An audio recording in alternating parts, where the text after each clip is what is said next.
did something happen to their entire starting roster where they all caught mono and now Marvel's in at Winston?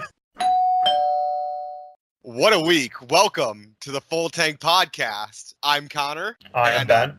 And oh boy, I actually just got done watching the Stage 1 playoff match between San Francisco Shock and Vancouver Titans. So I'm all hyped up right now. Holy this crap. This is a good final. Good finals. I was watching that live, and that was just one of the best matches I've ever seen. It was very hype. They found a way to make GOATs fun to watch. Oh, for sure. Well, let's talk about the preliminary Stage 1 playoff stuff, and then we'll get into, because that's the main one that I want to talk about, obviously. Okay, we'll get into that. Game. I mean, but, even that wasn't that fun to watch because it was GOATs, but... Right. It was an incredible match. Yeah, it was a very good match. It's a shame it was GOATs. It was wasted on GOATs. Right, exactly. Like, if that matchup had been in this new meta, oh man, that would have been even more exciting. The only hero that was played with regularity outside of the standard 3-3 was Winston on like a couple of maps. Yeah, and there was the standard Tracer, there was the standard Wrecking Ball that came in when people were dying at the end of the map, but... There was the stall strats that were really exciting this game too, actually. They managed to make stall strats exciting in one game, but... Yeah, I believe it was Janu on Vancouver was actually able to stay on his Wrecking Ball for like a solid 3 minutes stalling. Let's before we jump too much into Vancouver Shock, let's cover the rest of everything, because trust me, we're gonna talk about Vancouver Shock. Oh my god. Oh yeah. But the rest of playoffs, actually, some wins that I wasn't expecting for sure in this game, in these playoffs. First of all, Shock was able to keep pushing and made it to the finals, which is, I'm so happy because early on I was saying how I think the San Francisco Shock team is extrememely good. And they just had a tough schedule. And sure enough, they turned into the team that I thought they could be. Oh, for sure. I mean, they 4-0'd Philly, and in the playoffs, Toronto. Going into the next stage, they're a top 3 team. Easy. Top 3. It's easy to say right now. Asterisks next to this, because we're gonna talk about the fall from grace a little bit. Finally, we had blood in the water from one of the undefeated teams. Oof. But I watched that game today. That was a very interesting game to look at. I didn't get a chance to watch it, so you're gonna have to tell me about that one. But I didn't bother watching Vancouver Boston because again, that was another 3-0. We knew how that one was going to go. There could have been crazy stuff happening, but we knew how Vancouver was going to go. By far the better team. Yeah. But yeah, right off the bat, first match this week on Thursday, Seoul Dynasty took out New York Excel. I'm shocked. I was not expecting that at all. There are a couple key features that I want to break down. First of all is that Seoul is an extremely well-coached team. For sure. They know how to make these adjustments. They know how to game plan around this team. And sure enough, they were able to beat Excelsior because they game planned well and they were ready to fight whatever they were up against. They knew that they had to actually show the mortalness of New York Excel this year, because if there were up until Thursday, if there were 2 maps to watch from that game, it would be the very first one on, I believe it was Ilios. I'm pulling it up right now. Yeah, Ilios. They 2-0'd New York Excel. Map 3, which was Volsky, that went to a 6-5. Map a 6-5. A 6-5. The interesting thing about that was that Seoul was by far the better team. They were completely curb stomping New York that entire map, but they just made a couple errors at the end, and New York was able to capitalize on that and somehow squeak out a win 6-5. We're going to talk about this more later when we're talking about Titans Shock match. But man, it's they've got to do something with 2CP, because I agree with you. There was in the 2CP on Anubis for Shock Titans, it was so one-sided the entire map. You know, like Shock should have gotten rolled. I don't want to talk too much, but yeah, it's so easy to just, even when Seoul Dynasty was looking great on what was it, Plaskaya? They still managed to lose him on it. And it's just such bullshit. Yeah, the interesting thing about that Volskaya is that both teams finished with for the first point, Seoul finished with 5 minutes, and Excel finished with 4:56. They each finished the second round with like 2 minutes apiece. So they like both had a lot of time. Yeah, going into that last round, it was like basically a fresh start. Well, not fresh start. 2 minutes is stressful to work with, but it's those hard resets that you keep on getting with 2CP that just make it's so tedious to watch sometimes. Let me rephrase that. Volskaya wasn't fun to watch. It was very sloppy Overwatch by a lot of the players, and it really came down to this entire map. New York, particularly Nene on Zarya, is just wasting things. But we'll talk about that especially later on as to why New York lost that first round. Okay, so on the very first map on Ilios, this was the most fun for me to watch because... So, Connor, tell me, who is Seoul Dynasty's starting roster? Seoul Dynasty's starting off the top of my head? Is that what you were asking? Yeah, you can pull up their players, but who's their starting roster? Rujong, Fleta, Michelle, Fissure, and then two supports another support that I'm forgetting. Munchkin and Jessica as well. Yeah. In that. So it's Munchkin on Brigitte, I believe. Yep. Jessica on Lucio, Michelle on Diva/Sombra, Fleta on Zarya, and Fissure on main tank. Right. On this Ilios, only Jaehong and Fleta played. What? They had Jaehong, of course, start on Zenyatta. Fleta switched over from Zarya onto Brigitte. And then Marvel was on Winston. Fitz was on Zarya. Zunbo was on Diva. And Toby was on Lucio. Wow. It was genius because New York's planning for, their starting roster. Yeah. I don't know how well Seoul is traditionally on their King of the Hill, but if you play in that second string guys, they're beating against the New York Excel. And I'm sure that they trained the shit out of them against the normal New York Excel lineup. Oh man, it looks like they played in some garbage time in previous games. Yeah, but it was so interesting because they pulled them in because, of course, with that look, they're a completely different team than their starting roster. Oh, for sure. Yeah. They threw them in to start, and it threw New York Excel off their edge, which is why they were able to win 2-0. In fact, on that map, I don't even think New York got a tick ever. I don't know if they even got a %. But it was awesome. Yeah, I mean, throwing that little bit of, I don't know what I'm supposed to be doing here in that high level, even to the point where they know each play style of every person that they're going into so well. Yeah. Pre-match. So you take that high risk of, hey, let's run our B team, but we are going to just work the shit out of them and hope that it just completely shock and awe them, and it worked. Like what happened, Seoul knew, Seoul was probably a weaker team, maybe. Right. I mean, New York was really good, but they threw in their they threw out their starting roster, essentially, only played Jaehong and Fleta to start off with. If you're the New York Excel, would you game plan for Toby, Zunba, Fitz, and Marvel? No, never. You're expecting the normal, very, very good Seoul Dynasty lineup, but you maybe have a post-it note of the players and what they can generate, but you're not going to game plan for each specific one. Right. They pulled in their B team, switched things up. They even had Fleta was on Brigitte, not even playing Zarya. He was on Brigitte. Yeah. And they completely rolled him. And it was awesome. Oh, man. Freaking awesome. Other games, and then, of course, Seoul Dynasty, they couldn't stand up against Titans. So they got... I want to keep talking about why Excel lost real quick. Yes, okay. So they got that early momentum on Game 1 with Ilios by throwing in their B team. They completely curb-stomped them on Hollywood. Yeah. Turned it around. New York somehow squeaked out a win on Volskaya. And then it kind of reversed New York versus Seoul on the last map, Rialto. New York was by far playing better.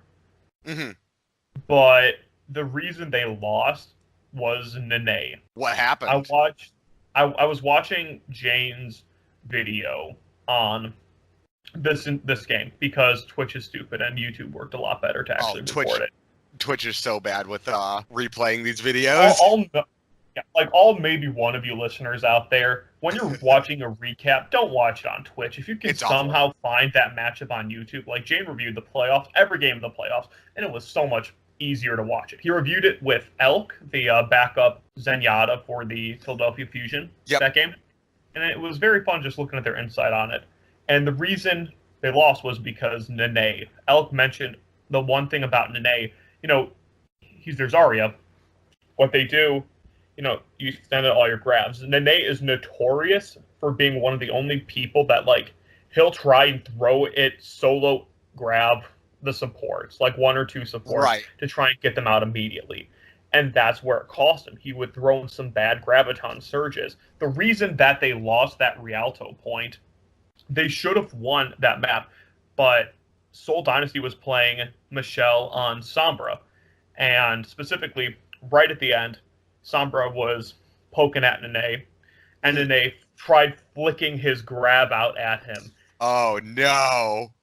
And then he just translocated away, and Nene just looked so stupid, wasting his grab, and then they lost the game because of that. That's a gold mistake.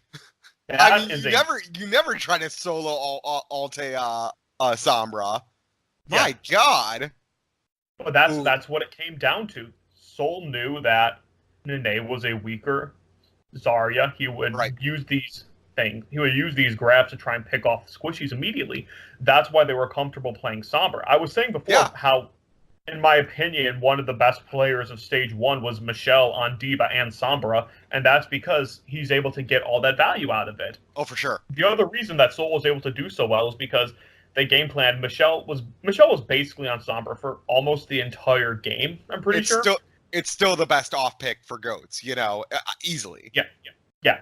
And Michelle, what he would always do, he would always hack down, he would focus down their Jonak immediately. He would always try and do that, get the hack on him, and then throw in all the grabs, then throw in all the ultimates. Right. And that's how they were able to really turn the tide. It was isolate Jonak and force Nene to make bad decisions. That's exactly, you're exactly right with that. That's coaching. That's just insane high-level coaching. Yeah, and then throw in your B team for 2,000 IQ plays. Yeah, 2,000 IQ plays. Who needs good main core comp play when you could just throw in the 2,000 IQ B team? Easy. As I was watching that game, I had to keep double checking my computer. Wait, who the hell's Marble? Who's Fizz? I know Zumba saw play last year, but he ain't seen play now. And I had to double check. Did they play week 7? Did something happen to their entire starting roster where they all caught mono and now Marvel's in at Winston?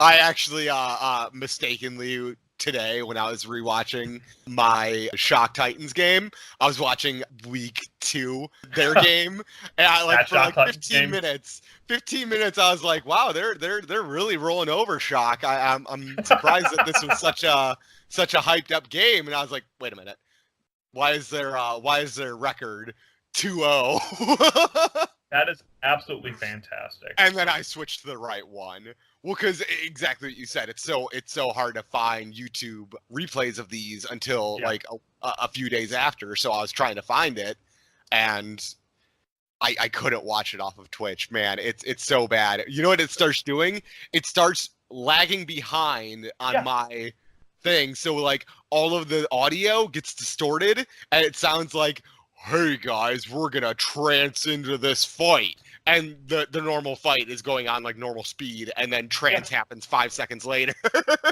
For me, they'll play about 5 seconds of video. It'll start buffering horribly. Yeah. And then it'll play another 10, buffer horribly. Yeah. And on and on and on. It's so eventually it gets better, so I can just watch it. But I'm trying to watch. I tried watching playoffs because I knew we were recording today. I'm like, I can't deal with this. And then Jane posted all his videos, and I really hope he keeps doing that because I love seeing the insight on it. And I'm probably going to try and watch some of the games that I missed the rest of the week. Yeah, Jane is, of course, our assistant coach, and he's quickly become one of the leading community members for Overwatch. So it's so exciting to get his take on things because he gets so many other people in to go over everything. with them. He's such a big name that he can be like, hey, does anyone want to come stream with me? And most people are going to be like, yeah, I want to come stream. Absolutely. I want to get a chance to be on Jonek's stream, you know? Yeah. Or Jane's stream. I tried watching, I was on Jane's Twitch today, and he was even hosting Taimu, who is not dead, for the record. He was his Twitch. Exciting news, today. Exciting news. Taimu still is not dead for some reason. Maybe he'll play in Stage 2. Who knows? Hopefully. Maybe he'll play in Stage 2. What was interesting about watching that Seoul Dynasty XL game is that Jane was saying how, for reasons he couldn't discuss, they were playing a ton of Somber Goats. So I don't know if he has some animosity with that, about having to play a ton of Somber Goats, because they basically ended up exclusively being a Somber Goats team. Dallas was. Oh, yeah, for sure. That's their main thing right now with going with RCK on. We don't have anything to talk about Fuel this week, so we might as well get a little bit of Fuel talk out. We obviously excel when we do our Somber comp, and it's our best, but I don't get why we're still practicing it right now. We should be looking to the future, but if that's what they think is going to work and do... well, that's what he was saying before. The only reason that he was, streaming all these games, it was because he doesn't have any... They're not really getting together right now. Right. They're probably preparing for Stage 2, but hopefully they're not just playing Somber Goats anymore. They're playing different comps, and hopefully Mickey gets to play. God damn, I want to see some Mickey. He was the heart and soul of our team last year, and now we still haven't seen him. But yeah, other playoff games, I was not expecting it to be as much of a massacre from Philly Fusion Shock, but after seeing how Shock played in the playoffs, it makes sense that they won, of course. They absolutely steamrolled Vancouver, steamrolled Seoul. There's not much to talk about in many of these games because they were all incredibly one-sided. The only good games to watch this week were the very first one, which was Seoul XL, and then San Francisco Shock Vancouver Titans, the very last one. And let's get into it. It was one of the best matches. It's the best match of Stage 1 for sure, and it's one of the better matches of League for a while. Honestly, I wouldn't say best League match, but it was definitely a good it has to be the best League match, doesn't it? It was so back and forth. It was San Fran won, Vancouver won, San Fran, Vancouver, and then Vancouver closed it out. I'd have to go watch a few of the other top League games so far to place it there, but I feel like it's got to be top 3 for sure. Oh, easily. I was a bit disappointed that we did not get New York versus Vancouver because that was one of our most anticipated matches. They don't get to play it against each other until the very last week of the entire season. But I'm more happy that we got this. I was very happy with this match. I was not. If it was any other team going into this match, if it wasn't Shock and it wasn't New York XL, who else could it have been? Who are the other two teams that we could have faced? Philly would have gotten their ass kicked. They would have gotten destroyed. You know. And what was the other team that it could have possibly we could have faced? The other one would have been maybe Toronto. Yeah, we would have just destroyed. Toronto, maybe Atlanta if they made it in Boston. Not Boston. So luckily we got one of the two. We got one of the good matchups. One of the only two good matchups that could have possibly been in this finals. And man, it was a show. It was a show. It was amazing. It was a back and forth slugfest. None of the games were close. No. Or none of the games were completely one-sided. They were all really close. That's another thing that was awesome about it, is that both teams were extremely competitive in every single game they played. They had to be. They had to just of course Titans had playoffs on the line, but they had their perfect score on the line. They had to keep this up because for them to show up as an expansion team and show, hey, we can go the entire first stage undefeated. That is huge for them, Oh, definitely. And Shock had them coming up and saying, hey, we are going to be the top 3 this season. They had to show, I still think they're top 3, but that was what was riding on the line for them was not only stage 1 playoffs, but solidifying themselves as that top 3 team, putting themselves at least top 3 coached, because for sure they had an extremely tough schedule and they were still able to get themselves in the playoffs and then beat these teams that they didn't. They almost beat Vancouver. They almost completely beat got Vancouver. stomped by them earlier this year, but then they kept playing and kept doing well. Like Shock had I believe it was the second hardest schedule in the league or something like that. The one stat they threw around for Vancouver is that Vancouver actually had the second easiest schedule. They did, yeah. And I think that this match still proves that they are, top tier. And that's good because when I heard that stat, I was like, that kind of takes away from this awesome, perfect season that they've had.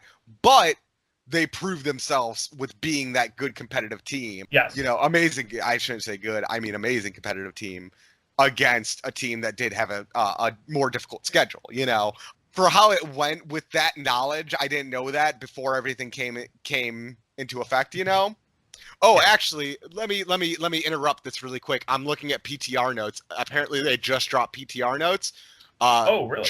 Yeah. Wow. Seagull is watching this live, and we're gonna talk about breaking news. Breaking news. We need to get a breaking news drop somewhere. So right off the bat, I'm seeing Junkrat. Is it on? Yeah, here it is on the Reddit. It should be on roughly 4 gigabytes. Is that right? Wow. Oh wow! First patch I'm seeing frag launcher for Junkrat. Projectile speed increase. Wow. Increase from 20 to 25, and grenades now bounce less but explode sooner. They're making him hit scan. Junkrat is hit scan now. They gave him the Hanzo special. Oh wow. Watch it. It says they don't affect his arc. It just the speed is increased. The arc is the same. Aiming will be about the same. Grenades bounce less and explode sooner, which allows Junkrat to aim them more deliberately. Okay. Good. I like that. This will reduce the amount of grenade spam when playing against him. Okay. So Junkrat is going to be, not high skill, but he's going to be a little more aimed. The second one, Shadow Step, can now be used in air. Time to exit Shadow Step reduced from 1 second to 0.5 seconds. Reaper is now Whoa! Wow! Reaper is now invincible for the entire time. Invisible. Oh, invisible. Oh, I read invincible. Oh, wow. For the entire time it takes for him to exit Shadow Step, so he's now going to not be able to be seen when he's coming out. And he can now teleport onto surfaces that you would usually break, like railings. That's more of a quality of life thing, but that's a pretty cool change for him. This is a great change, because if there is one change that the Overwatch community has wanted for all 2.5 years, 2 3/4 years, it was that make Reaper's Shadow Step not completely useless. Yeah. And they gave it to us. They made it quicker to get in and out of. They made it so you can use it in the air, which gives it more utility. And now you're invisible for the entire time. Hopefully that gets rid of the little, fire that's at his feet when he shadow steps, the fog. Or maybe... Because that just makes it so much better. He can now teleport onto surfaces that would usually break, like railings, blah, blah, blah. That's nothing, I think. Yeah, that's but now he can actually do his job better as a flanker and be scarier. I like this change quite a bit. I like that a lot. Small change for Symmetra, just to gloss over this one. Small change for Symmetra. Her teleporter can now be placed on railings. Okay. Same thing for Reaper. They're just doing quality of life. Okay, this is the biggest change. Biggest change. You can set your victory pose choice to random. Nice. Very big. That's going to be a huge impact on the meta. Yeah, so quick little change. A bunch of bugs. Reaper and Junkrat, and then took out some bugs. Nice. Cool little changes. That Reaper change, it's going to just make him marginally better, but he'll be able to succeed at his role a lot more now. It's so difficult with Reaper because so many of his things recently we've said oh, this is it. This is the one that brings Reaper into the meta, and it still hasn't taken effect, oh no, this doesn't make him into the meta. It just makes console Overwatch at about Platinum SR and lower just completely unplayable. After the May changes too recently, low skill console Overwatch is going to be just miserable. I played quick play for 2 days straight and didn't win a game. Exciting stuff. That's frustrating. I was in a big Overwatch mood. I can't wait to play some more, and then I just kept fucking losing. It's this is great. Well, back to the show match. Sorry for breaking off from our train of thought, but that's needs to be done. Let's get right into the matches. So first up on Nepal, they came out of the gate, and it was mere Ryan goat comp. Each match, I think there were very few maps. Hold on. On the one that's inside the pit, they played Winston. They did, but most of these matches were starting off. I think there was maybe a few besides Ryan or Winston goat comps. I think almost every rollout was Ryan or Winston goat comps, except for that one map on Nepal. One map on Nepal, which was not very even exciting. Like defense Numbani, not even like defense Anubis. They played Winston, or not even defense Rialto. They played Winston, but they did play Winston on both of them, I believe. Yeah, they did. On Ilios in map 5. Yeah. What I just noticed is that probably the greatest move that the Overwatch League has ever done is that there is no 2 CP once you hit games 5, 6, 7. Yeah. Oh, thank God. King of the Hill hybrid payload. There should never exceed more than 1 2 CP map for any of these games. Yeah, those are the reason that games last forever. I'm watching the clip. Sorry, just sidetrack one more time. I'm just watching the clip of Reaper falling and teleporting. It looks really cool. That's going to be, I mean, that's one of the things that he needed. I'm just watching, I've got Seagull stream on in the background right now. Damn, okay. But he needed that mobility, just that little bit of extra mobility. What it looks like is even if you're falling off the map, you can get it off. You can teleport. So, I mean, he can fall off well now and get it off before he drops into well or things like that. I love that. Oh, I super love that. Okay. It's going to make tracking even more important on him. Oh, for sure. Sorry. I can't wait for another Sombra-like situation where a bad Zarya player bubbles Sombra while invisible. I can't wait to see bad Zarya bubble Reaper and the backline. Like, why is there a floating bubble here? Oh, there's a Reaper right behind us. I legitimately thought one game I was on a Horizon where I just saw a random Zarya bubble floating around. I'm like, what the hell is that? Is my game glitching? I'm like, that's a Sombra. Oh, wow. Okay, Shock Titans. Okay. First map, Nepal. Shock Titans. Yeah, that first fight was... They came out the gate so strong that both teams had Trance and Grav in first fight on Nepal. It was insane. They were coming out a long fight. I remember that. Yeah. The only thing that won that for Titans, that first point, was that Shock finally started getting sloppy with their ult economy, and they were able to take advantage of that. And I think they completely just rolled over, or Titans just completely rolled over Shock for the first point. Suman Su looked really good. Well, let's get this out of the way right now. Yes. The Suman Su versus Sinatra Zarya fight. Who would you take in that? This whole match between those two, they were both really good the entire time, obviously. Yeah. I think Suman Su obviously won out a little bit more on all these fights. Yes. He was playing the slightly better Zarya, but on the opposite, or not on the opposite end, on the main tank side, Bumper was getting rolled. Yeah, Bumper was playing bad. Bumper was interesting. Well, it was interesting because, like I said, I was watching Jane's Soul versus Excel match, and Elk was saying how one of the subscribers, they did their pop-up message and it said, "Who would you take as your rookie of the year so far?" I'm giving it to Bumper, and Elk was very much like, "Yeah, Bumper. I don't think Bumper is a top 5 main tank in the league."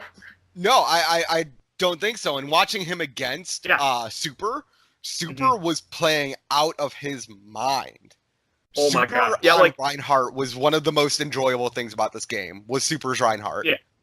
Specifically, he was saying that Bumper is always the first person to die. Always gets in there first, and he always ends up dying first. And you really saw that in the Vancouver game. Every time they lost a team fight, it was because that Bumper was the one who died first. Bumper fell down first. Because he plays super aggressive. But the thing is, if Janu and Siomansu can't keep him alive, he falls apart. Mm-hmm. And San Francisco Shock is aware of this, and they can separate him and immediately shred him down. They knew to play that, yeah. Yeah, Elk even said when they were watching the game that, any main tank would look good in that system when Siomansu and Janu are protecting you. Right. Oh god, yeah. I mean, because they're just so stupidly good. Suman Su, I mean, goddamn, Suman Su is good. Like, But they're the reason that Bumper was able to play aggressive. oh, for sure. And that was the main reason behind that. And on the opposite end of the spectrum, what's his name? Super was just the absolute focal point of Shock. I don't think do not quote me on this, but I don't think he missed a shatter until it's something like that.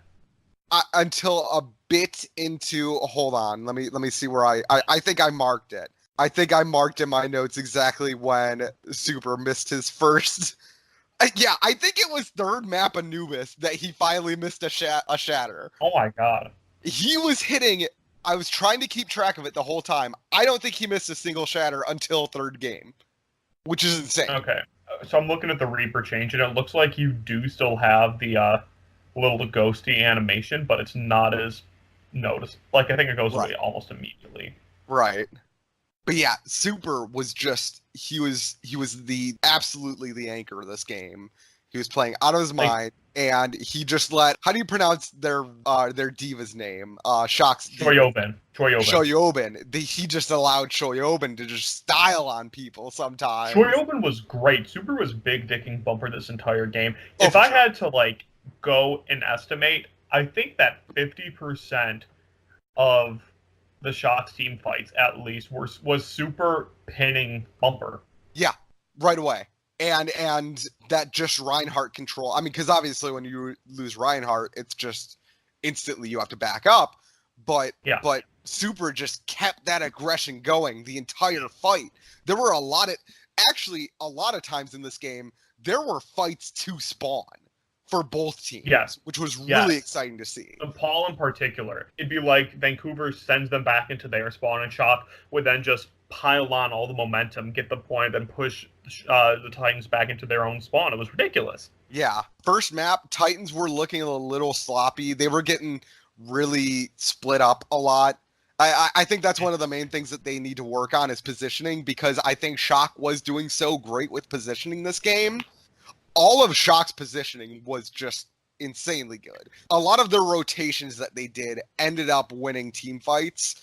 I remember specifically there was a rotation on, what was the rotation on Dorado, where they capped first point, and then they instantly went over to the right high ground immediately past the gate on second point. Right? Okay, yeah. And they Titans saw that, and they tried to rotate down towards point, and then Shock just instantly swarmed them and took that fight and won.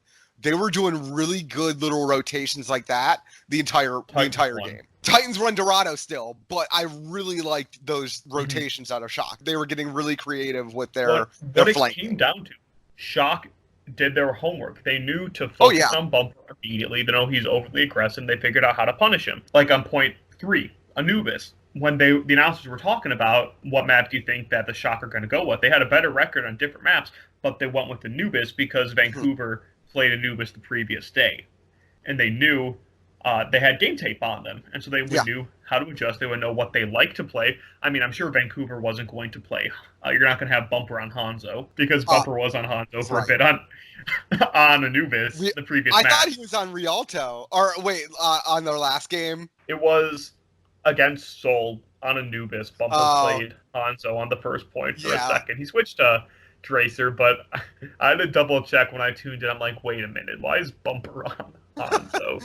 That Anubis game, though, Anubis game was really good. I mean, so on Anubis, Titans were doing really, really well at defending, especially point A. They were only point A. First attack, they held them down, I think, to overtime. Don't quote me on that. They held them down to overtime defending, and they were just rolling over. Great defense, absolutely perfect, flawless defense. And then Chiobin just threw out this beautiful bomb. He just lands this double bomb and then So what happened was there was the massive final team fight on OT. Yeah, I know exactly what you're talking about. This one was a good fight. Both divas throw their bombs up into the air as Chiobin and who is Titans diva. Janu.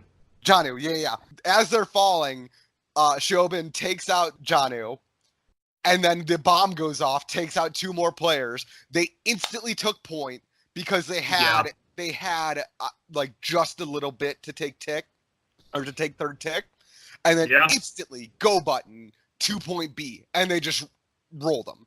You know, it was that one bomb that won that round for them. You know, there was no other thing on point B that they could have possibly done to defend that, because it was just such quick succession that they hit that bomb and they were instantly to point B. You know, you can't defend against that. And that's my problem with 2CP. I don't think I've seen him play as well as he did now. Just to put into perspective, I didn't even realize Choyobin was in the starting roster on Diva at all for the entire year until this game, because he was showing how good he was this game. Unfortunately, they couldn't pull it off, but he really showed how good of a Diva player he is and how clutch he can be when the time comes. And good on him. So I just want to talk. We were going to talk about who we think MVP of this first playoff is. Stage 1 playoffs. And you said before, who would you have in that matchup, Sinatra versus Xiaominsu? My Stage 1 MVP has to be like Sinatra and Super. I was going to say, I was going to put it on Super, even though they lost, just because of how impressive he was in this game. I mean, Sinatra, you don't need to win the game to Sinatra be the best player. Sinatra and Xiaominsu were the 2 best Zarias in the league, and they showed it here. I think Sinatra was pretty much outplaying him for a lot of the game. A lot of the games he was outplaying Xiaominsu for sure. Being extremely smart, had great positioning. Sinatra's one of the players that likes to go on the high ground a lot, be able to pick people off. And then Super was just such a good Reinhardt this last game, the entire stage. Like, he was okay throughout most of the regular season, but in the playoffs, he was big dicking everybody. He made Bumper look like his bitch. Yeah, he took my player of Stage 1 playoffs with just how much he impressed me with that match. But yeah, I mean, the Sinatra Xiaominsu matchup, both of them were playing super well. Both of them were, I mean, there were I think there were under 5 eaten grabs this entire game, I think, which is very good, obviously. There was so few. There were a lot of grabs coming out. There were a lot of what made Sinatra so much better of a Zarya, I think, was that every time Xiaominsu, well, not every time, but every time Xiaominsu was getting these huge grabs, Super was countering it. Super was just instantly hitting that Q and shattering them and full stopping all the damage that was supposed to follow up on those grabs. Mm-hmm. So, I mean, yes, I'd put them both about, equal as far as Sinatra, Xiaominsu on their Zarya skill, but Super was obviously the better Rein and was able to just completely swing around some of those fights that were supposed to go towards the Titans' favor, Like, here's what I'll say. Yeah. For the sake of the entire match, San Francisco, I think they overall individual players, they looked like the better team. Right. Sinatra was outplaying Xiaominsu. Super was outplaying Bumper. You had Choyobin showing off how good of a DB he was against Janu. Violet came in, Zenyatta. He was going toe-to-toe with Twilight, who was also one of the best Zenyatas. Moth was going toe-to-toe with Slime, and then Rascal was being a great Brakita player. It was such a good match. They were so evenly matched, if not San Francisco is the better team, up until Rialto. Oh, Rialto. San Francisco had a solid 3 points, but then Vancouver Titans had the quickest Rialto in league history, if not the quickest payload in league history. It was the original record was 3 minutes 30 seconds. Yeah, they finished with 4 minutes. 4:26.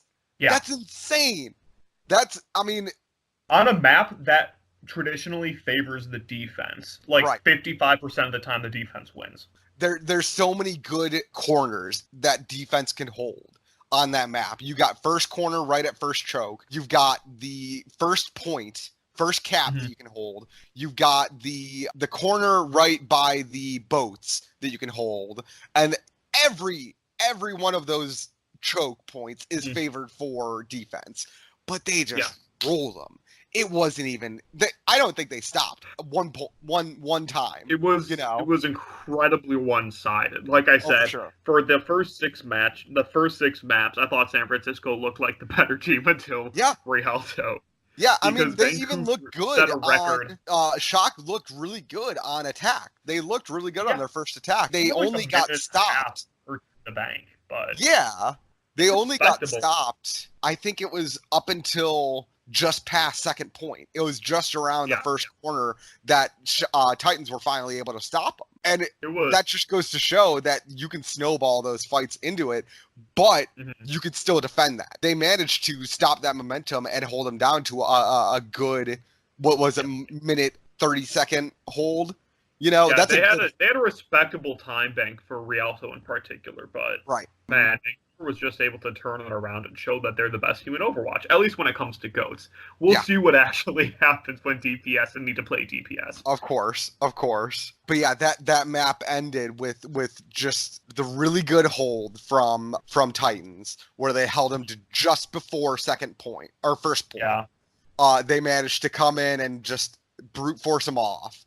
And then they had all the time in the world to just slow game that first push. You know, they took the first few fights, got it to about the courtyard, you know, and then that last fight, I think they maybe had a minute 30-second, and they popped Trance before they even touched the cart. There was, like, the fight hadn't even begun when Titans was pushing that final point, when they popped Trance, because they were like, we're going all in. We're just gonna brute force them off the point and finally take this point. And they did it, and they won, and it was awesome. They kept up that perfect score, which, goddamn, for a extension team to come in and show everyone up with the first flawless stage in Overwatch League, man, that was impressive. It was so impressive. Speaking of Rialto, it was on the New York Excel Seoul Dynasties Rialto. Seoul was pushing towards the end of the first point, and what happened was there was a big grab, and a Diva bomb was being launched.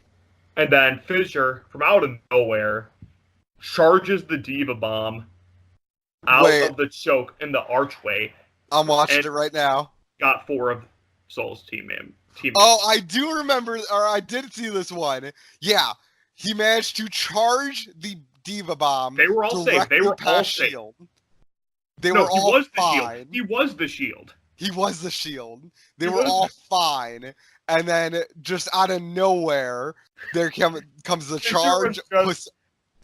For some reason, way back behind, and charges the Diva bomb into his team. Both Jane and Elk, when they were watching this, were just like, Fissure's throwing. Fissure is throwing. Fissure's throwing in Overwatch League. It was so goddamn fun. Oh, that's beautiful. Because it turned nothing from Mako and the New York Excel out of that Diva bomb into a 4K because Fissure was playing stupid. That would have been like every other, normal Diva bomb grab combo that just ends in nothing, But no. This one's going to end in a 4K because of Fissure's throwing. It was so funny. Oh, man. So back to Titan Shock. Yes. That was a more impressive Rialto. That was a much more impressive Rialto. I'm trying to think of what my favorite map from this one was. Yeah. I really liked the Dorado one, actually, even though it didn't go the full way. Ilios is good, too. Actually, Ilios is really good because Sumitsu rolled out with McCree for a little bit, which was very exciting. I forgot. They did play somebody that wasn't just Winston or... we had at one point a Sumitsu on McCree, and we also saw Bumper on Arisa, which that was the only time that Bumper was actually doing decently on a tank, I think. There was at one point in that fight where, just out of nowhere, 4 people fell into well. Yes. Like, it was 2 boops, it was a Diva boop, and then a halt that just pulled everyone into the well. For the record, Bumper's stats are now 7 hours, 10 minutes, 58 seconds of Reinhardt, an hour 51 of Winston, 10 minutes of Orisa, 2 minutes of Wrecking Ball, and 55 seconds of Hanzo against that Seoul Dynasty game. Fantastic. I really wish these individual games, when you click on them on their website, would tell you specifically what each they play. It shows all the characters and what their roles are, but I want to see who they actually played. Right. That'd be so much more useful for their stat. But yeah, that was a huge old GR at the end of Rialto. Titans take stage 1. They finish out their perfect stage. And yes. I think they deserved it. I'm super glad that they got it. I would have been furious today if we would have been coming into this podcast with an NYXL stage 1 winner. I wouldn't have cared that much, but I'm very happy with the Vancouver stage 1 win. I did say on the podcast last week that if I'd go against my rankings, and if it was Excel versus Titans, I would pick Vancouver because even though I have them lower, they have the better tank line. Yeah. And sure enough, with Danae's pitiful Zarya play against Seoul. Oh yeah. I made the right call. We are on a bit of a break now from League. Props to San Francisco Shock, because we know Vancouver, they had a perfect stage 1 up until that last map where they won 4-3. Shock also had a perfect playoffs as well. 3-0 Toronto, 4-0 Philly, and then they just barely lost against Vancouver. Right. Really good for them. They were able to take the first Ilios win off of Titans. Titans were undefeated on Ilios until Shock beat them. That's awesome. I mean, so Shock, they're going to be in stage playoffs, I hope, for the rest of Overwatch League Season 2. They certainly have the I want to see... Oh, for sure. I want to see them in stage playoffs every stage this year. I want to see them. They've proved this year how especially they're one of the top coach teams in the league. For sure. They're able to turn around against... they had some pretty bad losses earlier this season. But they were able to turn it around and show how they can be coached well. Yeah. Losses don't matter. Losses don't matter until they start taking you out of playoffs, you know? Yeah. They had a 3-2 loss against the Gladiators week 1. Week 2, they lost 3-1 against Vancouver. And I believe it was week 4, they got 4-0'd by Excel. So yeah, lose all you want, but learn from those losses, you know? And they did, for sure. I'm incredibly impressed by Super that playoffs, and especially Sinatra, because Sinatra was just sort of middle of the pack. It wasn't really that impressive last year. Right. In particular, but he showed this year how much he's improved and how good of a Zarya player he is. Hopefully, he can stack up with the rest of the DPS when the next patch comes through in Stage 2. Oh, for sure. Speaking of Stage 2, yes, we're opening up after a little bit of a break. We're gonna have a week or 2? Sorry, no. Our first game back is April 4th. Your birthday, correct? Hey, my birthday. Don't you graduate in a couple days? I graduate on the 26th of April, so April's going to be a good month for me. Lots of stuff going on in April. We're coming back. Thank you very much. I appreciate it. We're coming back on April 4th with Philly Fusion New York Excel. Let's do the Stage 2 previews. I think we have them written down for next week. Well, we actually have more to talk about. But okay, yeah. So we can branch off into some non-Overwatch related stuff if you'd like to. Yeah. Well, first of all, we officially have had Baptiste for 1 week. Yes. Yeah. Baptiste. My initial reactions is that I was when he was announced 5 minutes before one of our podcasts, like week 3 or whatever it was. We were overreacting quite a bit on how good we thought he would be. Of course. There's always the initial hype. There's always the initial hype. There's always the initial hype. There's always the refractory period where everyone kind of figures out that he's not super good, as everyone was thinking. And then there's the refinement, and then he finally does find a place, hopefully, where he's going to sit, you know? Well, I think that's always how it goes. It's been awful. I think the reason why my console Overwatch experience has been absolutely piss poor the past week is because it basically devolves around who has the better Baptiste. And I know what you're thinking. That could just mean Baptiste is a really good hero. But that's not what it means right now. No, God, because, he's a new hero. He's been out for a week. And you always have people insta-locking Baptiste just to try out the new hero. Right. And since Baptiste, more so than I think any other character, since maybe Moira, has just been, he's a support, but they just use him as a DPS. Of course. More so than anybody. I think more so because at least with Moira, you can accidentally heal people. Yeah. And help them. Well, that's the thing. People mention Brigitte with this, but like Brigitte, when she's just damaging people, she at least heals her team passively. Right. You actually need an actual effort to try and use him, but people keep using him as a discount soldier, and it's just so pitiful to play with him. Yeah. I mean, obviously we're gonna see his role really take effect in the competitive scene. Yeah. We're gonna see what they're gonna do with them. We're gonna have. I mean, Ana was seen as terrible and she got launched. Yes, that's a strong comparison I'm gonna make. Is that I didn't play when Ana was released. My first real time I started playing was summer 2017 right when the first anniversary event was before Doomfist came out. Doomfist I never experienced Ana being dropped, but from what I've understood about people who played around then was that this is basically extremely similar to how it was playing with Ana when she was first released. For sure. Nobody healed with her. She just kept trying to shoot people as an off-brand Widowmaker and really only used her cooldowns to help herself out. Yeah. And once everyone kind of figures out, like, hey, I still need to play as a team in this team game, we'll see kind of where he falls in. Not saying that he's going to be a mainstay or anything like that, but he's going to find his place pretty quick. Does he find his place in the GOATS comp? Does he find a place Not at all. No? Yeah, I don't think so either. But we'll see how it goes. I think you could probably throw him in GOATS, but he doesn't get any real value because that comp is all about brawling in people. Right. And he's best in a bunker situation. I think, like, you see a lot of Ana played more so on, like, a defensive setup, shooting into their main tank, sometimes even on dive, so you can get a good view on everybody, plays way far back, not up front with everybody. I think Baptiste is going to be sort of the reverse of this, sort of playing in these bunker comps, I think. Yeah. Like, especially with Junkrat being back, like, Junkrat got this big PTR change. I think bunker's going to be a lot better of a composition now, and I think Baptiste is going to really push that over the edge. For sure. I'm expecting, and I think that's where he's generally going to stay.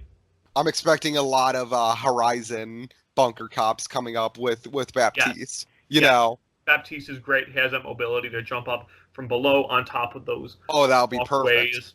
Help out his Orisa with those invulnerabilities in case they get dived on. I think it'll be a lot of fun in those compositions. I'm thinking, I said Mercy. I'm thinking maybe like Orisa, maybe Diva, Bastion, Baptiste, Mercy, maybe even Lucio on that as well. Maybe even Lucio, yeah. You could run a triple. You could even solo tank and Orisa and have a Widowmaker as well. Yeah, I would. I'm really hoping that we get a few bunker comps with Widow because I think bunker comps work really well with Widow. Actually, I could see a 1, 2, 3 like that. Yeah, I think that would work really well. That'd be a good comp. I think that would be a little bit more interesting to watch because once the bunker gets broken up, everything becomes really hectic and stuff, and that's kind of fun to watch. And what I like about that is that there's many different ways to counter it. You're not gonna. It's not gonna be a mirror match. You're actually gonna have to play things that beat it. You're gonna play, like, I think solo tank, solo Mercy support, Pharah, Widowmaker, Tracer, Sombra. That'll be a great counter to that. You're gonna see your Hammonds again. You're gonna see your Sombras really trying to work through it. Yeah. I would like to see Goats will counter that, even just running real quick at them. Yeah, I mean, let's take the Horizon one for a spin. I mean, if you're holding Horizon, you're going to be set up on high ground. Obviously, you either play by point or you play a little forward on high ground. But either way, there's going to be a lot of angles for the attackers to come through. You can go through zero grav, you can go up staircase, you can go just hug left corner and just kind of hope that you are able to, sneak your way around underneath them quick enough. It's going to be difficult. So here's the scenario. Like that, but let me paint you a word picture. Okay, let me paint you a word picture. Spoiler alert: this is going to end in some BM cheese plays. So picture this: bunker composition defense setup. On that upper right walkway from the attacker's point of view. Yep. You see the attackers realize this. Let's say they're playing goats to counter this. They want to rotate around and get up in their face because that's how you play goats. Yeah. So what they do is they quickly go out into the zero grav area to try and rotate around, collapse onto the defense, and make them jump off and push back sort of into their spawn area to try and contest the point from the left side of the attacker's perspective. When they're outside, they're met by a Lucio right outside their door who boots them off. It's the perfect strategy. Like how it was for the LA merry-go-round last year. Oh my god. You may not have noticed a Lucio somewhere in that bunker. It's very easy to miss that Lucio, especially if he's in the back and kind of crouching down. You can forget that there's a Lucio in there. Oh man, that Gladiators play was so good. Especially with how much we've seen just like stupid shit going on in Zero Grav this year so far. Oh, yeah.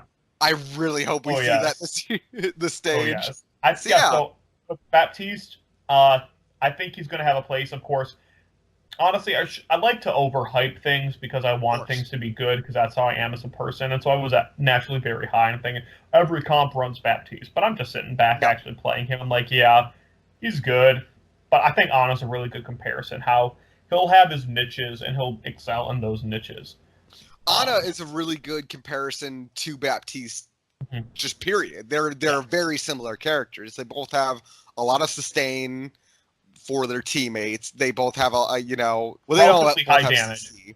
Yeah, relatively high damage. They're really good at doing burst healing and burst damage. So I'm excited to see how Baptiste plays out, but it's going to be Bunker's going to be back for sure. Yeah. I'm excited to see how the pros handle it. For all of you listeners out there, and all your listeners, I mean 0 people, because I checked the podcast results from episode 5. Speaking of which, week 6, episode 6. Week 6! Congratulations for all of us. Round of applause. I'm pretty sure like a week in, we only have 2 views on our last podcast, and I know both of those were from me. You know what, though? Oh, no, we're at 5 now. We are at 5 views now. Never mind. Hey, nice. We haven't hit our record of week 1's episode of 13 views, but nice. Slowly but surely. Well, what everyone has come here for, obviously, the very high quality, if you want to get into it next. Pokemon news? Fuck the Overwatch news. Let's talk about Pokemon. What do you mean Pokemon news? We haven't had anything since that 1 week where I was really excited on Pokemon stuff. Well, we still haven't touched on our top 10 Pokemon. Top 10 Pokemon of all time. Have you completed your list?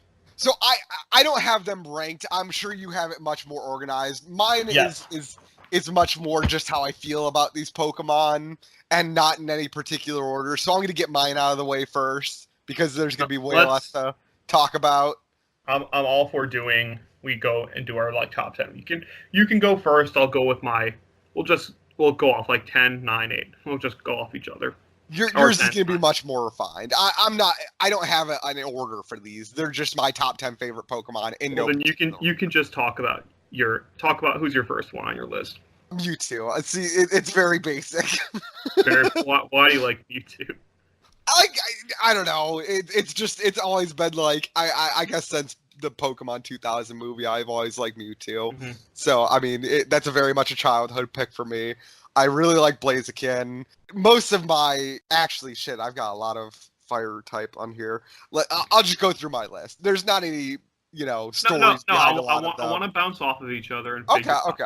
Oliver. I have Blaziken, of course. I really liked him. I didn't like the Torchic starter, but I knew that I needed to get to Blaziken, so I went for that. Arcanine.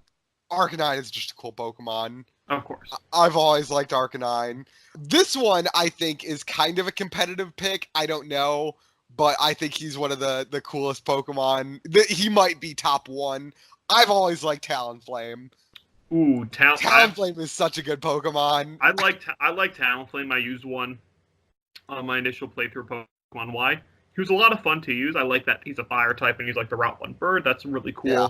Unfortunately, he got nerfed. Oh, no. Because, like, you know why he was a competitive pick, how good he was, right? Yeah, I remember hearing a few things. When X and Y were out, I was working at a coffee shop where one of my coworkers was, like, really, really big and competitive, Well, I don't know if it was really, really big, but he knew the competitive scene, more than your average bear. So I heard some things from him, and I remember him saying like, "Oh yeah, keep Talonflame in your party. He's really good, you know." He is really good. The reason why I'm gonna actually tell you why he's good. He has an ability. His standard ability is Flame Body, which says every so often, if he's hit physically, he inflicts a burn on your opponent, which is pretty okay, but it's unreliable. The reason that he saw play, he has pretty middling stats. He's honestly, stat-wise, he's not that good. I'm going to pull up his stats here. I actually have Sarabai open up so I can send you pictures of all my off-pick Pokemons that you probably never heard of before. Yeah, absolutely. Because I assume that's necessary. Yeah, Talonflame stats are only base 81 attack, 126 speed, which is okay. Which is like a solid speed, but it's okay. 71 defense, 69 defense. Like, he's okay for your standard playthrough. It's all right. But the reason he saw play was his hidden ability. His hidden ability is called Gale Wings, which it says all flying type moves that you use have their speed priority increased by 1. Oh. And so that little change will make something good. In layman's terms, this means all of your flying attacks are basically quick attack. Nice. And so even though his stats aren't that good, you would like toss like a choice band or something on him that boosts his attack up, and you would just spam Brave Bird with him. Oh my god, I love Brave Bird. That was my favorite attack. So you get the high powered attack. I don't know if you throw a choice band or even a life orb on there for maximum recoil onto yourself. Right. But you would for sure get in that first hit Gale Wings, Brave Bird, and that would chunk down a ton of your opponent's health. If it doesn't one shot him, then your partner Pokemon finishes him off. Easy. It's great. Easy. The reason he got nerfed, that's pretty good. He was played in nearly every single team during the X and Y Oris metas. Mm-hmm. Well, not so much Oris, because I fucking hate Oris's meta. I'll talk about that in a sec. But yeah, that's one of my top 10 Oris. Yeah, but the reason he got nerfed, and they changed it so that Gale Wings now, it's still all flying type moves have their speed priority increased by 1, but now it's if your hit points are at maximum. Oh, so if you get so wait, you can still get that first initial hit off. Yeah, right? Yeah, you can still get that big powerful Brave Bird with priority, but then you lose it immediately because. So if you don't one shot your first opponent, then because Brave Bird has recoil damage. I mean, you could feasibly use like acrobatics and use a flying gem and keep dealing damage that way, but I don't know if you can reliably kill as much as Brave Bird can. Right. All right. My number 10 is a Pokemon from Gen 5 called Elegim. I have no idea what that is. Hold on, I'm pulling up the picture right now. What the hell is that? So he came out in Gen 5 in black and white. He's this cool little alien-looking dude.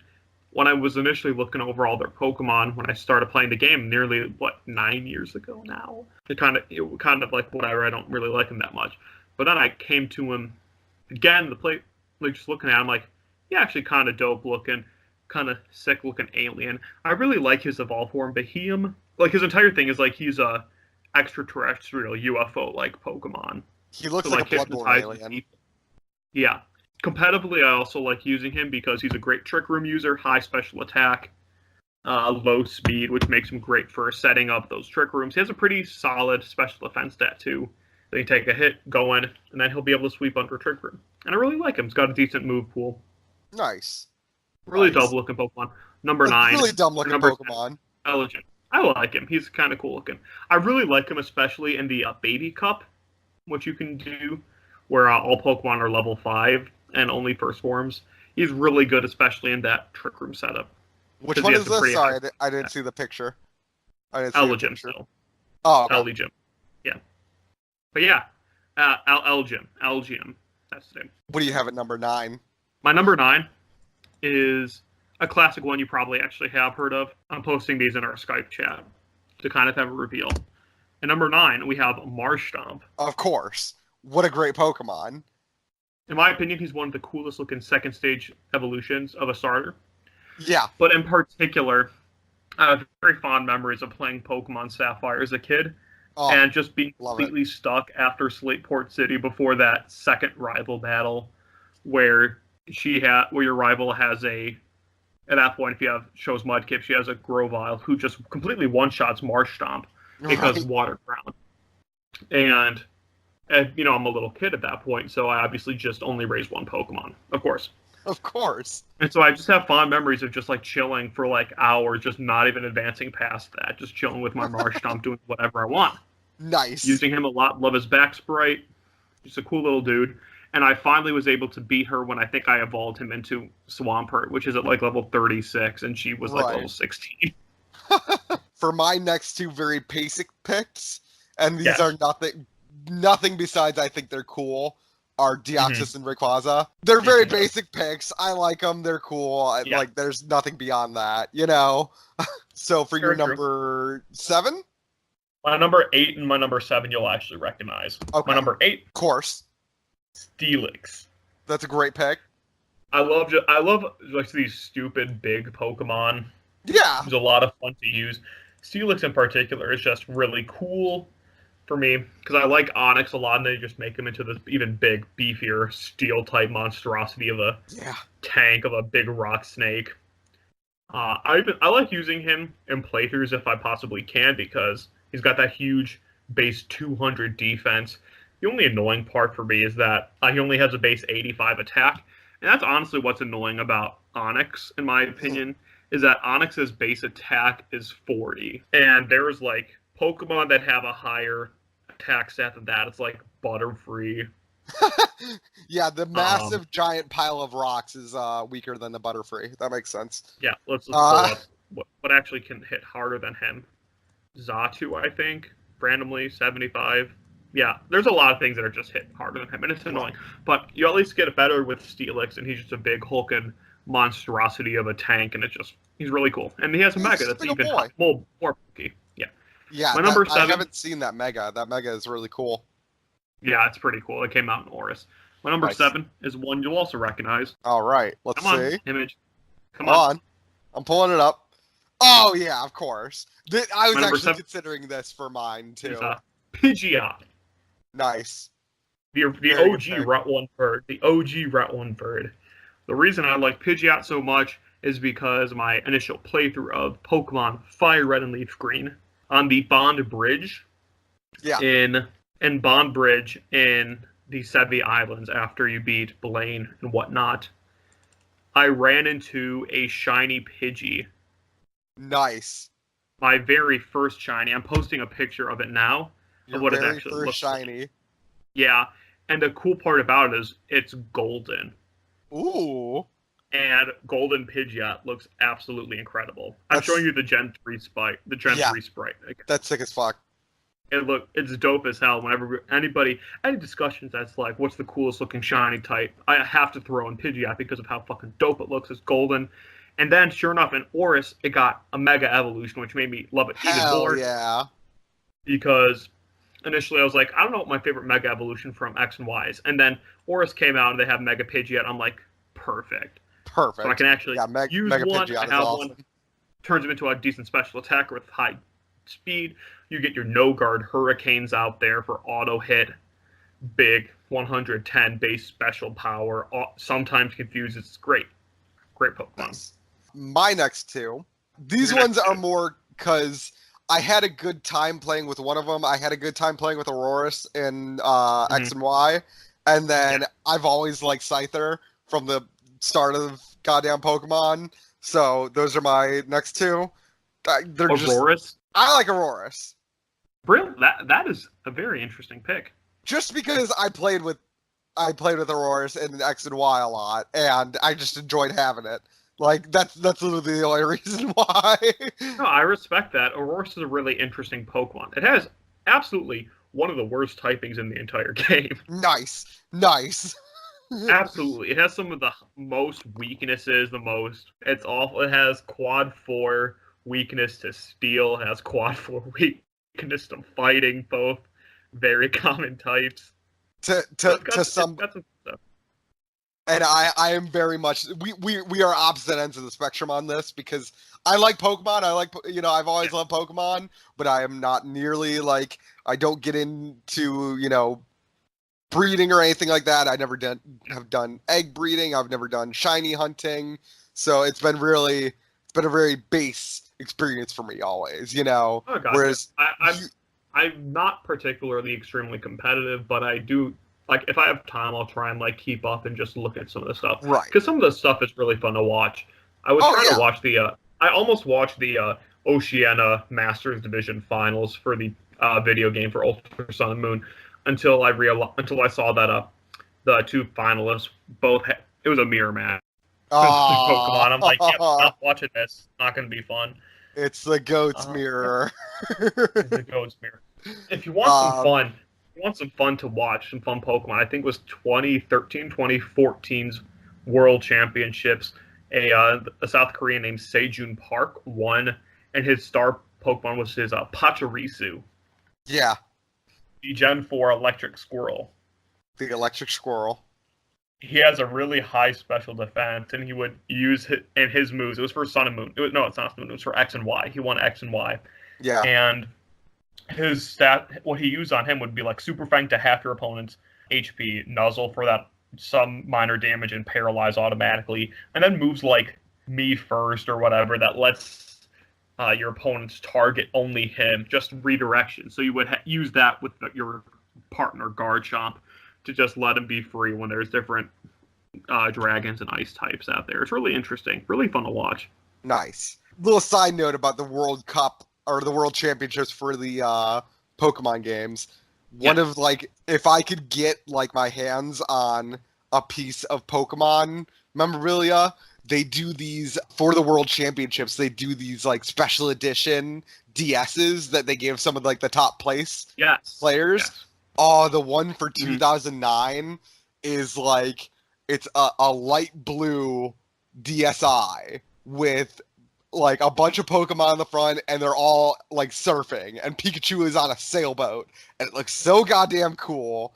And oh man, I'm sure there's only probably 50 of those in the I'm world. pulling up the picture. That's dope as hell. They're really nice. They did a few of those. I can't remember how many or how often they actually released little, they've done a few. I'm looking at a Latios Game Boy Advance. Yeah, well, they did for the World Champions. They did, they made these special DSs, and they did that a few years in a row, I think. And those are some of the, most highly sought after Pokemon memorabilia. That's pretty damn cool. Super cool. So number 6. Yeah, go for your number 6. My number 6 is a recent one. I'm posting the picture. Oh, nice. Nice. It is Rowlet, the grass starter from Pokemon Sun and Moon, Ultra Sun and Moon. He's just really cool looking. He's a dope little owl. He's both dapper as hell, and he's extremely cute. And I love using him. And I have no reason to use any other starter if I'm playing through the game, because why would I not just use Rowlet? Very cool shiny sprite for its full evolution. I like very the shiny, cool shiny sprite. Like this lime green or this mint green with red feet, and then its final form of Decidueye just gets even darker. It's pretty cool. Yeah. What do you have at 5? My number 5 is another familiar one that you will actually recognize. Nice. Of course. Yeah. My number 5 is Snorlax. You know how I said I like these really big, stupid behemoth Pokemon? The big, beefy boys. Snorlax is big and beefy. He's blocking all the routes. The OG big, beefy boy. The OG big, beefy boy. High HP attack, special defense. Just a really fun, beefy boy. Classic. And the only thing that prevents me from wanting to use him on every single playthrough is that, one, he has a slow experience growth, which is annoying if you're trying to balance your team out. And he's a normal type, which is annoying. But love me some Snorlax. Great. Absolutely. Always like to have one on my team. What's at number 4? Well, what's yours? I only have 2 left. I don't know how we got desynced on these. Wait, do I have 10 listed? 1, 2, 3, 4, 5, 6, 7, 8, 9, 10. I do. My last 2, and these are just because my last playthrough, they were my 2 stars of the show. Yes. Besides Talonflame, of course. But Talonflame, I have a special place in my heart because I like that Pokemon so much. My last 2 are Metagross and Clodsir. Clowitzer. Yes. I dig it. Metagross, I had a shiny Metagross, which was my baby. And goddamn, did you find that yourself, or was that the giveaway one? That was the giveaway one, which I'm a scrub. No, actually, I got that randomly out of a what's the one thing that you can do? I think they introduced in X and Y where you can just Wonder Trade? Yeah, Wonder Trade. I got it off of Wonder Trade, so it might be fake. It might be hacked. I don't give a shit. Yeah, who cares?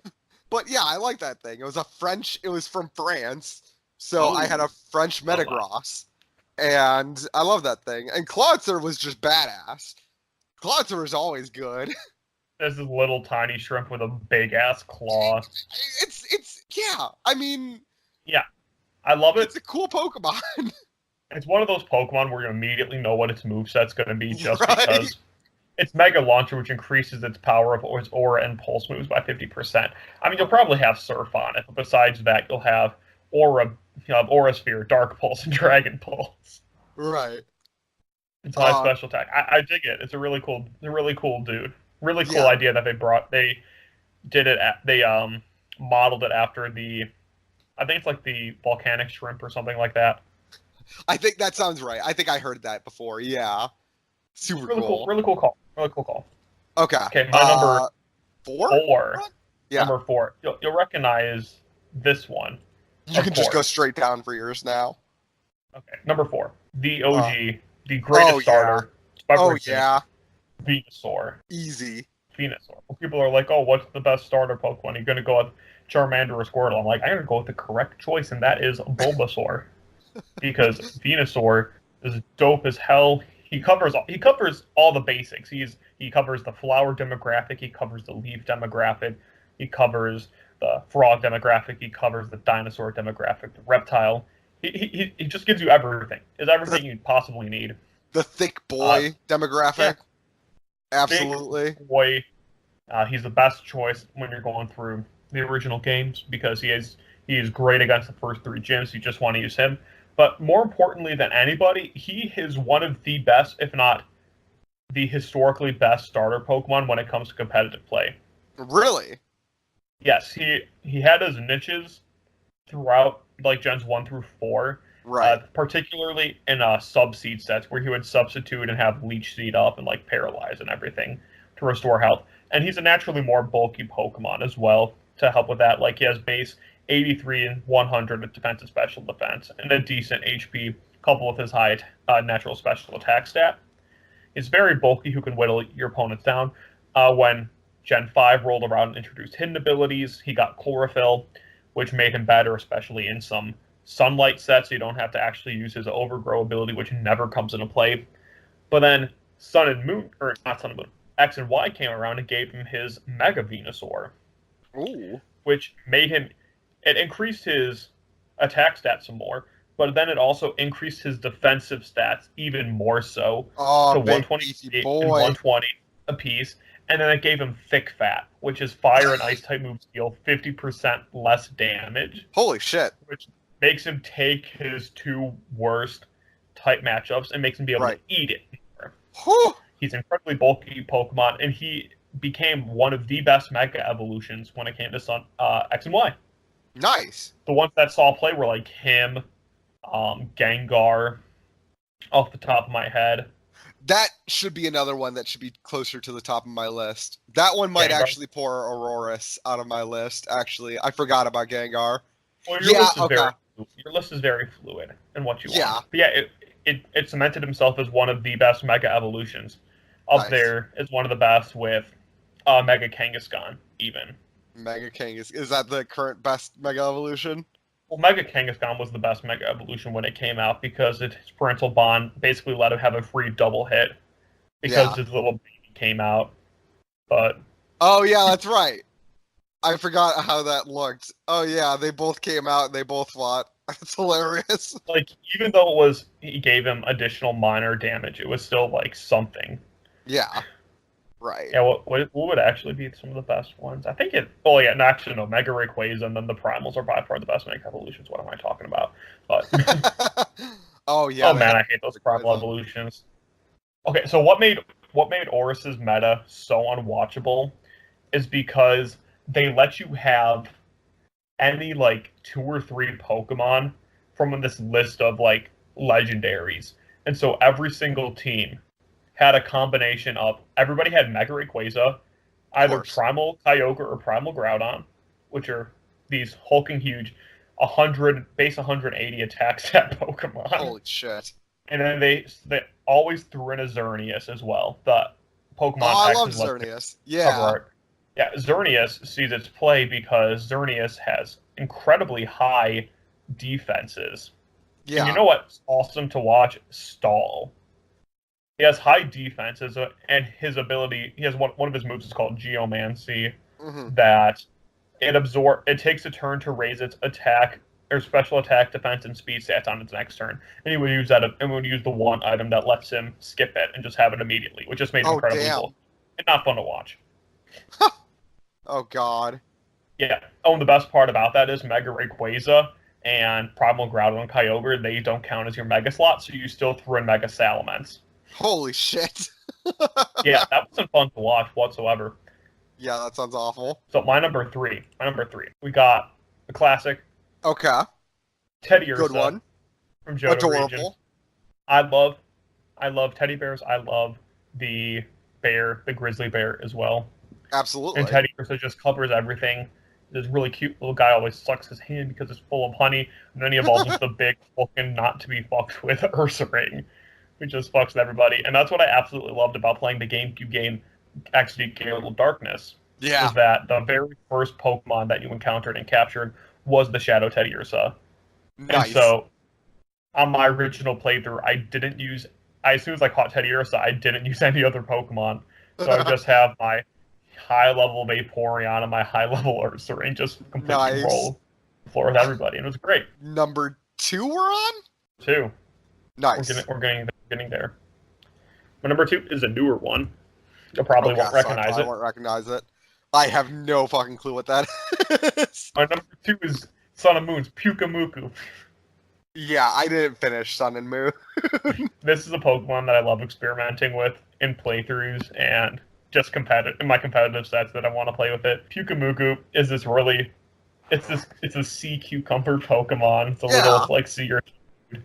What I love about him, well, first of all, his abilities are solid. His thing enters out. He damages the attacker that lands the killing blow on him by an amount equal to its last HP. Oh, damn. So, and that, well, even that's a pretty fun, cheeky ability, but its hidden ability is even better, unaware. Basically, anything your opponent, it ignores all of your opponent's stat mods on it, in general. So whatever the hell it wants. So, like, if a Metapod used Harden 50 times, then it'd just go right through that, basically? Exactly. Ooh, okay. That's pretty good. I'm not even at my favorite part, my reasons why I love it so much. Another good fun part about it, it's one of those bulky Pokemon. It has a base 130 defense and special defense, which makes him take hits. It's 55 HP, leaves something to be desired.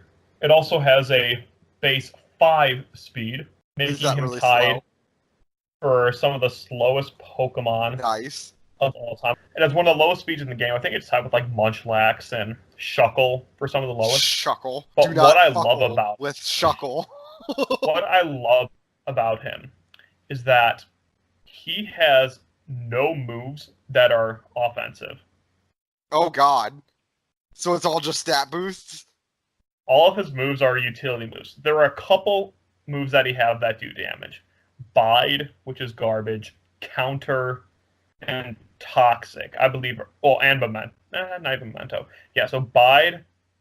Oh, it's Bide, Counter, Pain Split, which actually it lowers HP, and Toxic are his only ways to deal damage. Wow. So that's brutal. I love him because he's so much fun. I love just thinking of stupid sets I can play with him. Right. I love using him. Whenever I want to replay through Sun and Moon, I have to convince myself to use a water Pokemon that's not Pyukumuku if I want to deal water damage because I love him so much. Oh, but, like, there's so many different sets you can run on him. Like, the one that I use quite a bit for just fun is Pain Split, Recover, Counter, and Toxic to stall him out. Recover covers your health. Pain Split, which it combines your HP totals and then halves them for each of you. Oh, wow.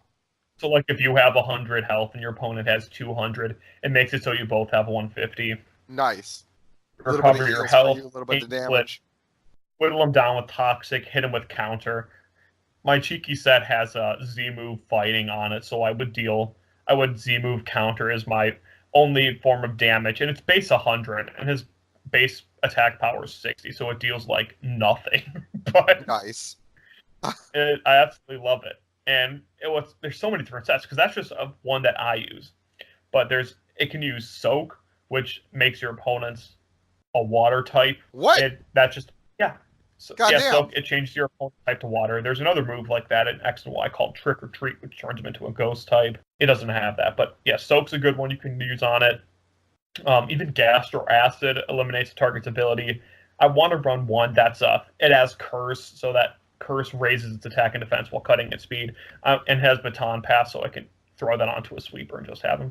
There's so much fun you can do. It even has Taunt, which makes it so your opponent only can use attacking moves. Right. There's so much fun and cheekiness that I can use with him that I absolutely love him. Plus, he's so cute and just yeah, cucumber. It's a little sea cucumber. That looks like the cutest goddamn plushie toy I've ever seen. I have one. It's sitting in my basement. I have one. And I fucking want one. It's adorable. And it's really cool because he spits out foam that deals as this thing that comes out of his little mouth. I'm going to show you this picture. I posted it in here. I don't want to see the foam that comes out of its mouth. That sounds dirty. This is just an example of like people anthropomorphize it as like a hand. Okay. Oh god. I just sent you one. Oh Jesus. It shows a giant arm coming out of what's two of the little okay. And it's doing the fucking AOK sign. Nice. I sent you another one. Oh, there's it holding a gun. Of course. And my personal favorite one. I think all Pokemon need to just be holding a gun every once in a while. And then the middle finger, of course. The middle finger. Fantastic. So that was 3 or 2? That was my number 2. I got a couple honorable mentions. I got 2 honorable mentions. My first honorable mention is, of course, Fraligator. I have no idea what that is. It's the final evolution of the Gen 2 starter Totodile. Okay. The reason I love him so much is because, I like him because Pokemon Gold was my very first game, and I went with Totodile. So he will always have a special place in my heart as my first final evolution. It's a really dope crocodile water type. Right. And one of my other honorable mentions is the Gen 5 Pokemon, who you probably have no idea about. Probably not. Is Mindshow.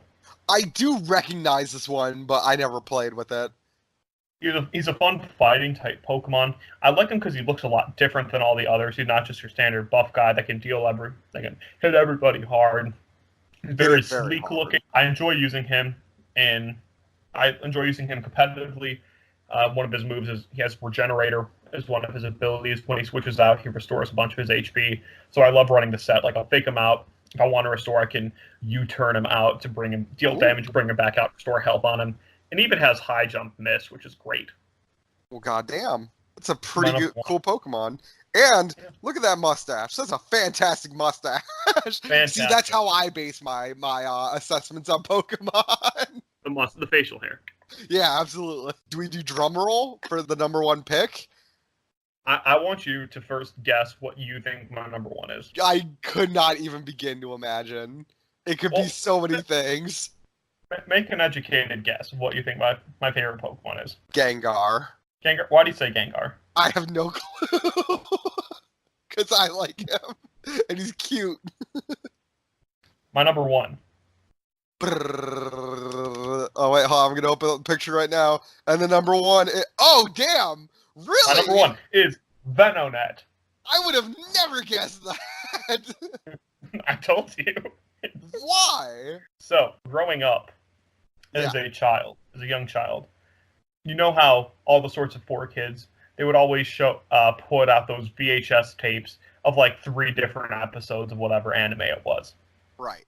They would have all those collections, and Pokemon was a great example of that, where they would have one VHS that contains 3 different episodes. And the one that I had, the only one that I had that was actually like this, was the one where Ash gets the soul badge from beating Koga, the great race where he races on the Rapidash, and the Kangaskhan Kid episode. The Rapidash episode is one of my favorites. That's a good one. But particularly the first one is the Pokemon of the week is Venonat. Nice. And I loved watching it. Venonat is a bug type. He looks so much different than the rest of the bug types. He stands out. He's not just the Route 1 worm. He's really cool. He has his own little niche. He's a special attacking bug. Venomoth isn't my favorite, but I like Venonat a lot. And just love watching the episode over and over again. It has a special place in my heart, and Venonat is my favorite Pokemon because of that. That's a great pick. I really like that pick. My educated guess should have been Grubbin. Grubbin? Because you are still the one person that will always retweet the same picture of Grubbin every day. It doesn't show up, because there's a couple people I know that are subscribed to that and they'll like it every so often, or it says like because you follow X person, it'll show same picture of Grubman whenever that shows up. It's not as often anymore because Sun and Moon have died down, but whenever it shows up, I have to give it a like. It never ceases to get a smile out of me every time I see it. I think it's hilarious. That's a good educated guess. That's what should have been my educated guess, and it only took like me looking at my phone and seeing the Twitter app to be like, oh wait, that should have been it. Oh man, well, damn, that's a good pick. Would that be your favorite episode of Pokemon then? Yeah. What would be mine? It might be the Rapidash one, honestly. That one was really good. I also really like the Squirtle Squad episode, of course. Of course. And I always remember, I don't know why I always remember this episode. Mm-hmm. Well, it was the twofer one. It was the one where they were on the ship that flipped over. I love that episode. That's the one where that's one where Ash trades one of his Pokemon for Raticate, right? Yes. And he gets Gyarados comes in at the end. That's the match. That's when James gets his Magikarp. Oh yeah. Yeah, so that I think that might be my favorite episode. That's a good episode. Two episodes, I guess. Damn. Okay.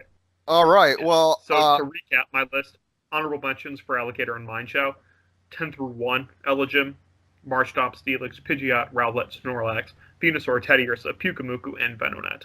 And then my much more emotion-based, and just because I think they're cool list of Mewtwo, Blaziken, Arcanine, Talonflame, Rayquaza, Deoxys, Metagross, Scyther, Aurorus. Wait, that Aurorus got swapped out for Gengar. And we got honorable mentions. It's all good. Yeah, so Aurorus is my honorable mention now. Cool. Well, dang. Okay. That's a good list. I like your list. Way better than mine. And we get to learn more about each other, which is... Yeah, absolutely. It's all good. All right, well, I actually have to get going for today. You got to get going. I've got to get going. But, dang, what an exciting week we had. We have a lot to talk about. We had a lot talked about. We got to tease next week. Got to tease next week a bit. So, what do we have for next week? We're gonna... Of course, we have to talk some Overwatch because it's an Overwatch podcast. Of course. Believe it or not, after all the Pokemon talk. But we're going to do some Stage 2 previews about some early weeks, who we think has tougher schedules, who we think are the tough matchups, games to watch for the first week. Slaughter of the week, of course. Absolutely. And we're also going to talk Game of the Year 2018. Yes. And something we have on the docket that we did not get to talk about was Connor really wants to talk about Sekiru. Oh, I'm gonna go off about it next week because I'll be happy to have a little bit extra time with it to talk about it too. Yeah. So that's actually probably for the best. And probably if we get to it again, this has been on the show docket for 2 weeks now, is the new Google gaming platform. Yeah, we'll see. That was announced last week. I said we didn't need to talk about it last week because there's not much news about it yet. It's still all a ton of speculation, and we don't know for sure about what's going on. Right. Sure enough, I don't think much news happened again, so maybe there will be news next week. We'll brush over it next week. Yeah. Well, the big things to talk about Stage 2 Overwatch playoffs, or Stage 2 previews, Game of the Year 2018, and Sekiru. Oh, for sure. I will have a lot to talk about Sekiru next week. I'm very excited to talk about that. All right. Well, thank you for joining us on the Full Tank Podcast. It was a pleasure having you. It was a fun episode. Any closing thoughts, Ben? Some closing thoughts. I officially have all blues in Overwatch again. after getting all of Baptiste blue skins and all of his victory poses and the like. I'm still getting all of his sprays. So now, up until the archive event drops, hopefully we'll get some news about it tomorrow or Thursday or next week. I will not need to buy more loot boxes. Absolutely. Absolutely. Buy more loot boxes, put it directly into Blizzard EA wallets. And we need to make Diablo Mobile too. Yeah. Get your 50 credits and one voice line that you missed. Oh absolutely. All right. Thank you for joining us. Have a good one. Later.